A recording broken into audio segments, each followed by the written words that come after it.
कभी सोचा है कि हमारे छोटे छोटे मामूली से कामों से क्या सच में कोई फर्क पड़ता है? हम अक्सर सोचते हैं नहीं पड़ता होगा, लेकिन कुछ काम जो दिखने में बिल्कुल छोटे लगते हैं, उनमें एक ऐसी जबरदस्त ताकत छुपी होती है जो हमारी पूरी किस्मत बदल सकती है। आज हम इसी गहरी बात को समझने की कोशिश करेंगे। तो सवाल यही उठता है कि क्या सच में एक छोटा सा नेक काम पहाड़ जितना बड़ा बन सकता है? सुनने में थोड़ा अजीब लगता है ना? चलिए 5 ऐसी ही दिलचस्प कहानियों के जरिए इस सवाल के जवाब को ढूंढते हैं।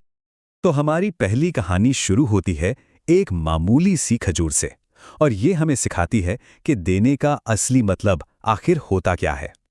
जरा सोचिए, एक बहुत ही गरीब आदमी है, इतना गरीब कि उसके पास देने के लिए सिर्फ और सिर्फ एक खजूर है। वो क्या करता है, उसका आधा टुकड़ा अपने बच्चे को खिला देता है और जो बाकी आधा बचा वो अल्लाह की राह में दे देता है।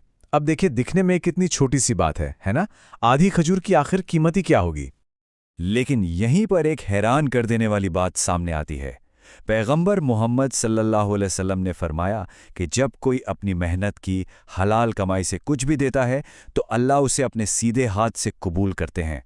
और बात सिर्फ कबूल करने पर ख़त्म नहीं होती, अल्लाह उसे बढ़ाते जाते हैं यहाँ तक कि वो एक पहाड़ के बराबर हो जाता है। तो यहाँ सबसे बड़ा सबक यही है, कीमत की नहीं, नीयत की कद्र होती है। अगर इरादा साफ है, दिल में सच्चाई है, तो आधी खजूर भी पहाड़ों से ज्यादा वजनी हो सकती है। अब बात करते हैं जिंदगी के 2 सबसे बड़े पहलुओं की, खुशी और गम, और ये कि कैसे एक मोमिन के लिए इन दोनों ही हालतों में भलाई छुपी हुई है। देखिए, एक ईमान वाले का मामला बड़ा ही अजीब और खूबसूरत है।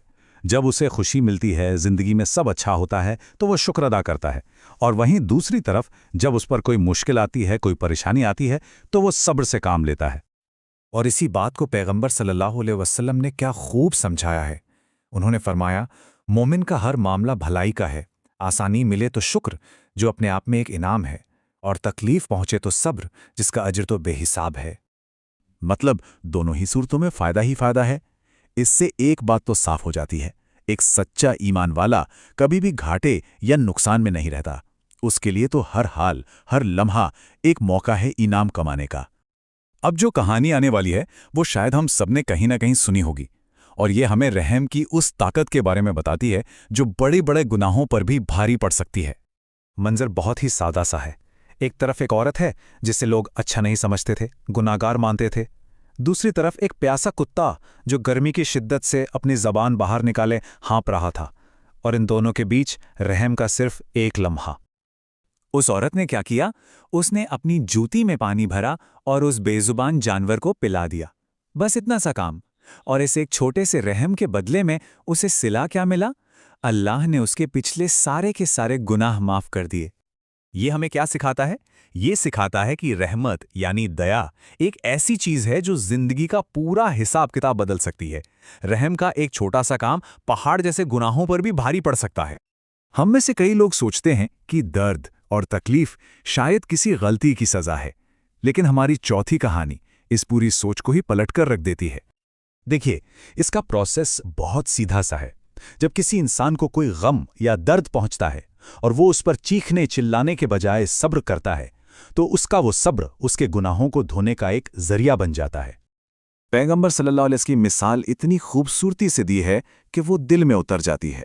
उन्होंने एक बीमार सहाबी से कहा, घबराओ नहीं, तुम्हारे गुनाह तुमसे ऐसे झड़ रहे हैं जैसे पतझड़ के मौसम में पेड़ से सूखे पत्ते झड़ते हैं। तो सोचिए जरा, जिस दर्द को हम मुसीबत समझ रहे हैं वो असल में गुनाहों से पाक करने वाली एक छुपी हुई रहमत हो सकती है। मतलब सब्र के साथ झेला गया दर्द भी एक तरह की रहमत ही है। और आखिर में चलिए एक ऐसी इबादत की बात करते हैं जिसे हम अक्सर भूल जाते हैं, यानी खामोशी और अपनी जुबान पर काबू रखना। यहाँ पर 2 चीज़ों की हिफाजत पर बहुत जोर दिया गया है।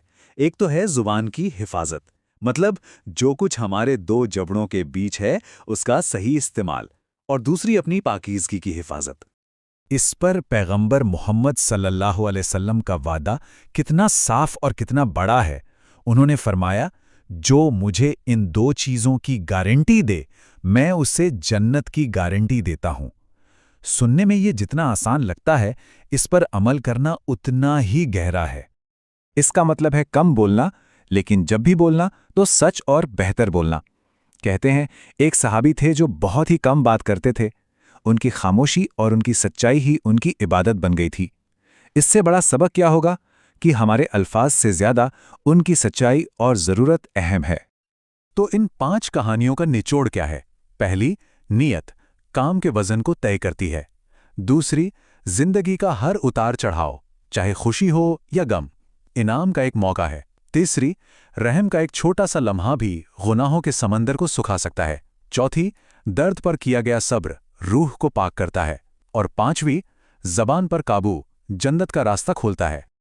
ये सब जानने के बाद अब जहन में बस एक ही सवाल आता है, वो अगला छोटा लेकिन सिंसेरिटी से भरा हुआ काम कौन सा होगा जो शायद पहाड़ जितना असर रखता हो।